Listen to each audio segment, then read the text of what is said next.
Hey people, what's up? We're going to talk about Prague today, and Prague was so awesome.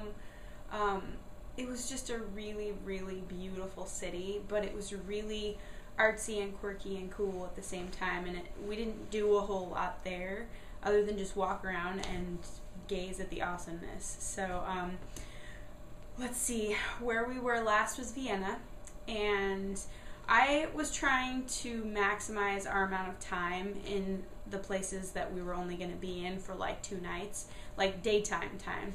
And so in order to do that, going from Vienna to Prague, we had to leave on a pretty early train from Vienna because it was like 5 hours from Vienna to Prague. And that meant our train was at 6 a.m. and we stayed up kind of late on our last night in Vienna because we were making all these friends and we were having a good time, hanging out in the bar, playing music. And so my family was a little bit grumpy with me for booking a 6 a.m. train because we didn't really get to bed until after 2 in the morning, I think, and then we had to get up like a couple hours later. Literally, we had to get up at 4:30 in the morning because we had to go from where we were at to like an opposite side of town to catch the train because it was leaving from a different train station than the one we were next to. And the only public transportation running at that time of the morning was an old rickety like streetcar type thing that whenever it came to a stop it would like lurch back and forth, so you're just hanging on like, oh my god. It was crazy. Like, it was kind of cute, but at the same time we were so grumpy, and it was not cute at 4:30 in the morning. But it took like half an hour on this streetcar, but it was either that or walking a really long ways, which probably would have been a similar amount of time. So we thought, no, we're too tired, we're not going to walk that whole way. So got on our train, and I made a little mistake. I knew when we purchased our rail passes that Czech Republic was not included in the rail pass. They were not a part of the European Union at the time, and they still aren't included in a lot of rail passes, I don't think, for whatever reason. And for some reason, I thought that because when I made a reservation, because even though we had our rail passes, I tried to make reservations for all the trains we were going to be on so that we could all sit together and sit down, because sometimes if you don't have a reservation, there are no seats. Like, you don't get to sit down. Jared and I have had to stand / crouch, sit in aisleways before because there were no seats. But that was also a busy time. It doesn't happen all the time. But I just wanted to make sure that we had seats, and so I paid a little extra and got reservations for us. And I thought that because when I made the reservation and there were no problems with it, that I was like, oh, well, maybe Czech Republic is included in the rail pass. No, it's not. And so, it was so embarrassing. The lady came by to check tickets, and we're just all la la la la la, a little bit loopy from being tired. And so we all flashed our rail passes, and she was like, like, those don't work. And so panic started to set in. I started to like, my heart started to beat really fast. But she was really nice, and she basically told us, well, you can buy a ticket right now, which I'm not so sure that we got the regular ticket price. She probably gouged us a little bit. But whatever, at least we didn't get fined or anything. But we had to pay for a ticket. The cool part was there were 2 other people that had the same situation. And so what this ticket lady did is she offered to give us, like, they had these little enclosed compartments that had room for 6 people. And so she offered to give us like the compartment price, which was a little bit cheaper than individual seats, as if we were going to be sitting with those 2 other people. But the train was pretty empty, so we didn't have to sit with those other people, but we got that price. So maybe we didn't get gouged. Maybe it was a pretty good deal. But she was super nice, and she told us that once we got to the train station, when we were going to be leaving Czech Republic, we should go ahead and buy our tickets to leave. Like, you buy a ticket to the border.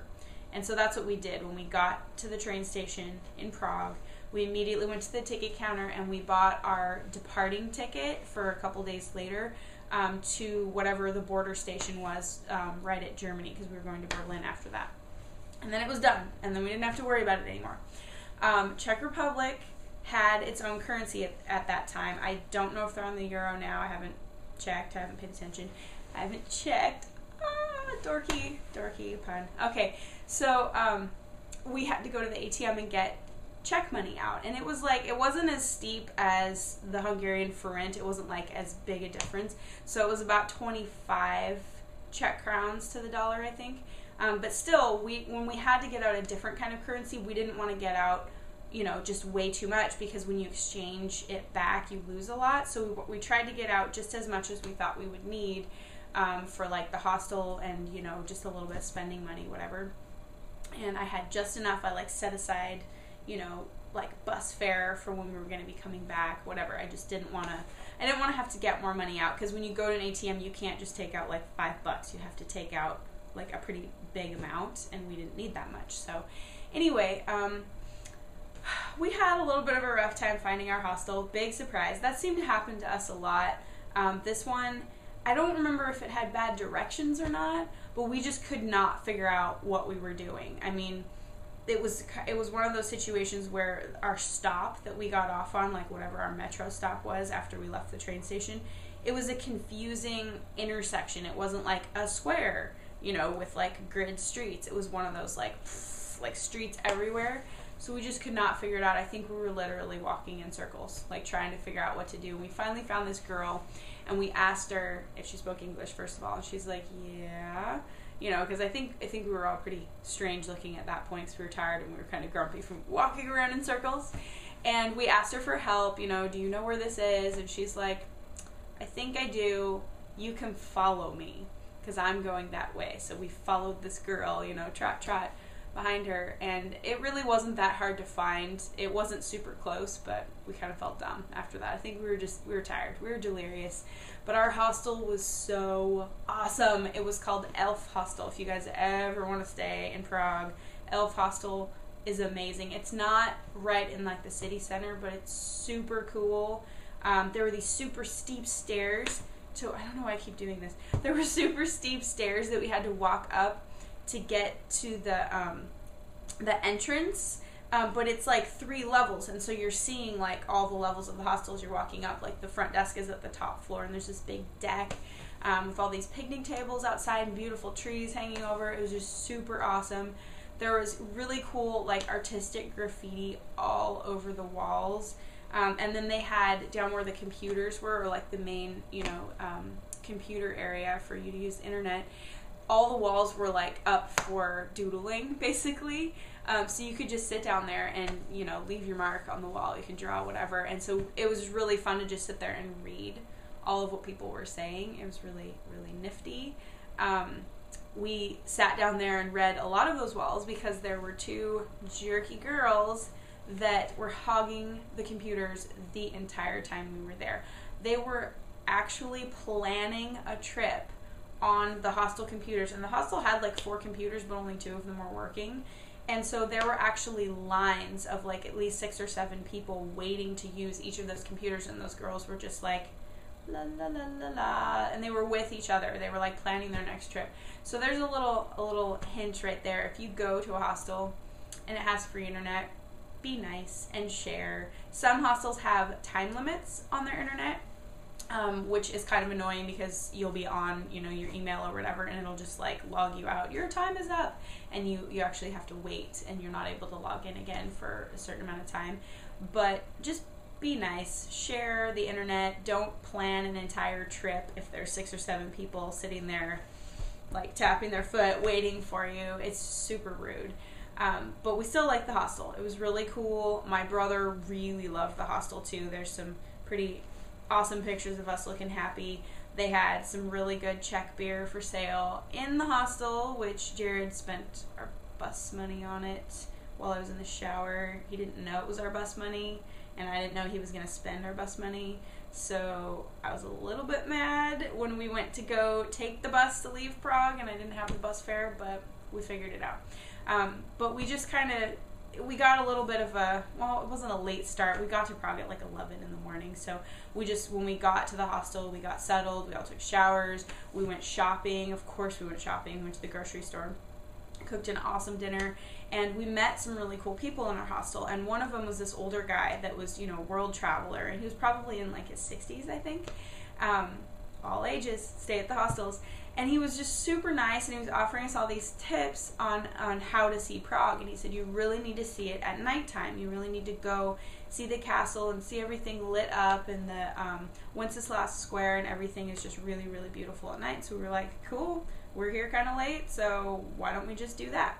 So after dinner, we headed out, and it was probably like 9 o'clock at night, I think, when we headed out.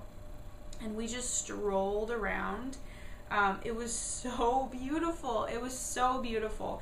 Everything was lit up and gorgeous. It kind of looked like Disneyland at night or something. I don't know. Not exactly like Disneyland, but just all these like church spires and the castle, and there's this beautiful pedestrian bridge that I think that's the Charles Bridge in Prague, with all these crazy statues lining the sides of it. It was really, really awesome. One thing that was really weird to me is there were, we saw like people begging and trying to get money out of you everywhere, but when we got to Prague, like usually people were performing or doing something trying to get you to give them money, like a street performance that's all like painted in gold or something. But the people in Prague, like there were a lot of them that just had like a hat and then a hood like covering their face, and they'd just be standing there like this. Like, just give me money. They weren't doing anything. I thought that was really funny. I'm like, you're not even going to do a little dance, little song, nothing. You're just going to stand there, pull your hood over your head, and stick your hand out. It was a little bit strange. I was like, well, that's no effort at all. But we had so much fun walking around. It was like a really nice night. I think it had rained. And so Dodger and I were really excited because we finally got to wear jeans. We're jeans girls. We love jeans. And we all had brought like light jackets. And so we finally were like, we get to wear our jackets. I know that sounds really dorky, but when you've been in tank tops and shorts and you want to wear other clothes. We've been wearing the same clothes forever. We wanted to wear some of our warmer clothes. And my rain jacket, it wasn't really a rain jacket, but it has like reflector strips on it. So you'll see in the pictures, I look like I'm kind of glowing. But I'm really not glowing. It's just my weird coat. But we walked across the river, and we went up to the castle, and it was like 11 o'clock at night by this point, and so there was nobody there. It was so super cool. It was really like serene, and we walked over to St. Vitus's Cathedral, which was an amazing, amazing building. It had real gargoyles on it. Like, we hadn't seen any like regular, you know, you see gargoyles in a cartoon or a movie or something. There were gargoyles like that, like crazy looking goblin things. It was so cool, and it was just really awesome. It had these lights in the ground that were like shining up to make it even cooler. It's just, Prague knows what to do with lights. It was so pretty, and we were just having the best time. I mean, there's really nothing else to say about that. It's just awesome to stroll around Prague, day or night, but nighttime was just really, really cool. And you skip a lot of the crowds if you go at night too. We walked back to Wenceslas Square, and there were all these people just like sitting by a fountain, writing a poem or playing a guitar. It was a really, really artsy place. We really dug it a lot. We eventually had to go home, but or back to the hostel, not home. But it was just really, really nice. And the next day, of course, we were like, okay, now let's go see some things during the day, because there were all these shops that we were seeing, like these really cool, you know, toy shops and puppet shops. Prague, I don't know if it's Czech Republic or Prague in general, is famous for marionette puppets, and so we were seeing all these like store windows. We're like, we want to go back to those shops. So the next day, that's what we did, is we went and strolled around and saw stuff that was open during the day, went in all these awesome shops. They have the coolest toy stores in Prague. It was so neat. They have like really nifty toys, like all wooden toys and puzzles and stuff. It was just really, really cool. They have a lot of crystal there too, but I'm not a really big crystal fan, so I didn't really care. There were a crap load of people during the day. It was a little bit frustrating because nighttime, the night before, we were like, oh, we get the whole place to ourselves, and then the next day, it like you could barely move. It was super crowded. We were there in the beginning of August, which I think August is a big vacation month. July and August are, so maybe a little note to self when you're planning a trip: don't go to Prague during July and August unless you're okay with having to like rub up against people as you're walking through the street, because there's so many people. And public bathrooms. Public bathrooms are pretty much non-existent in Prague. It was very frustrating. And what was really hilarious is that there was actually this art piece, like modern art piece, and there was a picture of it that was like poles coming out of the ground, and it had like kitchen and bathroom sinks and toilets on the end of it. So it was like Prague was mocking us or something, like, I have no bathrooms, you're gonna wet your pants. It was weird. I didn't understand it. We were like, where's a bathroom? And then we stop and we see this, like, there's a toilet on a pole out in the middle of a square. We're like, very funny. That's very funny, Prague. What else did we do that day? We met a bunch of cool people and we hung out with them a little bit. Like, people in the hostel that we were in seemed to just stay up super late but get up really early. We didn't quite understand that. We were like, how are you going on like 4 hours of sleep? But there were a few people that we met, and I still have like at least one of them on Facebook. So I still kind of talk to her. She's from Australia. She was super sweet. And then there was this dude that was from California, and he was a high school French teacher, which I didn't believe him at first because he was kind of a jokester, and I thought he was taking advantage of the fact that I'm really gullible. And he was like, no, seriously. And he was hanging out with these French dudes. And he actually, when he heard I was a massage therapist, he was like, oh, my shoulders hurt, backpacker. And so he bought me a beer because I rubbed his shoulders. So it was pretty awesome. I got to use my skills, got free beer. It was pretty cool. But we just chilled out, played cards. Prague was just a chill place. I'm sure that when we go back eventually, because we will go back, because I really liked Prague a lot. We all did. That we'll see more things, especially things that you have to go further away for, like day trips, you know, outside of the city, or just have more money to pay to go see certain things. But what we did was super fun too. Like, if you don't have a lot of money, it's totally okay just to stroll around Prague. Prague is extremely visually stimulating. It's fantastic. I loved it so much. We were super sad to leave, but we were excited, of course, to continue on our trip. But Prague was nifty, man. And yeah, that was pretty much it. We didn't do anything super significant. We didn't meet a specific crazy person, by the way, in Prague, other than, you know, we met these like few friends. I would have to say probably the strangest person to me that we met was probably that dude from California. He was a weirdo. And there was some other guy that we met from Virginia that was really funny but really awkward. But we didn't meet a crazy person like we have in all the other places. I've had a crazy person in almost every place. No one that we named. They had actual names and we knew them. So anyway, hopefully this was an okay video. Hopefully I have excited you guys to go to Prague, because you should go. It's awesome. And next time we'll talk briefly about Berlin, and I'll see you guys later.